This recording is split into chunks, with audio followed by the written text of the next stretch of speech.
નમસ્કાર, હું Rinku Prajapati public India ન્યૂઝમાં આપનું સ્વાગત કરું છું। શરૂઆત કરીએ આજના સમાચારની। આણંદ આર્ટ્સ કોલેજમાં જિમ્નેશિયમનું ઉદ્ઘાટન થયું। શ્રી રામકૃષ્ણ સેવા મંડળ સંચાલિત આણંદ આર્ટ્સ કોલેજ આણંદના કેમ્પસમાં ઊભા કરેલા એસી હોલમાં આજરોજ સંસ્થાના સહમંત્રી પરીક્ષિતભાઈ પટેલના વરદ હસ્તે જિમ્નેશિયમ હોલનું ઉદ્ઘાટન કરવામાં આવ્યું।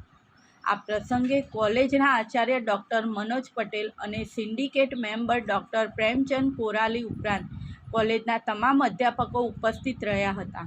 પરીક્ષિતભાઈના હસ્તે ઉદ્ઘાટિત થયેલા જિમ્નેશિયમમાં તન કી શક્તિ તંદુરસ્તી સૂત્રને સાર્થક કરતા વિવિધ પ્રકારના શારીરિક કૌશલ અને ક્ષમતાને વધારતી અત્યાધુનિક સુવિધાઓ વિદ્યાર્થીઓ માટે ઉપલબ્ધ કરવામાં આવી।